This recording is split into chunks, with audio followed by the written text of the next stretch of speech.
Welcome to this lesson where you'll learn how to add a lens flare and customize it to better fit your photos. Here's an example on screen of our end result. This is going to take only a few minutes to complete. Start by creating a new empty layer from the bottom of the Layers panel. Use Shift F5 to fill it with color. More specifically, we're looking for 50% grey. This will allow us to place our lens flare on this layer and have more control over it. Hit OK, and you may want to convert it to a smart object. This will give you extra flexibility in the long run. Now change its blend mode to overlay. Great, now we can make it look like the sun was really shining when we captured this photo. Go to the top menu and choose Filter. From this list, go to Render, Lens Flare. Here you have a bunch of options to choose from, and these presets are fun to experiment with. My advice is you keep the brightness at 100% because we can always change it later by manipulating our layer's opacity. As you move through these, this preview shows you what you're about to get. I'll stick with the first one, and it's already looking nice.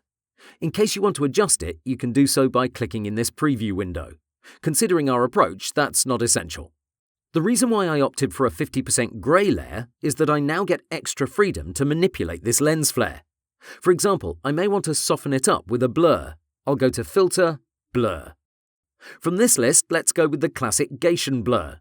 Anywhere around 3 pixels will start to soften it up. Furthermore, if you don't like this red highlight, you can easily change it with another adjustment layer. That's the power of this approach. Activate a Hue and Saturation adjustment layer and clip it with Ctrl-Alt-G. Now I can use this hue slider and I'll drag it to +40, which will give me a yellow-green color that's better suited for this environment. I can also take down its saturation to -100 and we'll be left with a series of white rings.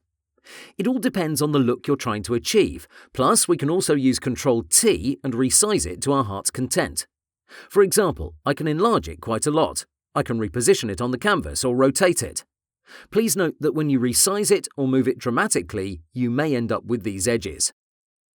Can you see what's going on here? That's not ideal, but no worries. These filters come with a mask by default. So click on it and grab a brush. Choose black as your foreground color and increase it dramatically. As for the hardness, anything under 50% will work just fine. Now paint over those edges and they'll go away. Now we have a smooth transition, and in case you want to avoid brushing, you can always undo and use the gradient tool. I'm sure you're familiar with it at this point. While on the default colors, swipe and get your bearings. Depending on which color is on top, you may want to swipe in the opposite direction. And there you go. That's how you can get more freedom when generating a lens flare on your canvas. I hope this will be of good use to you. Have fun!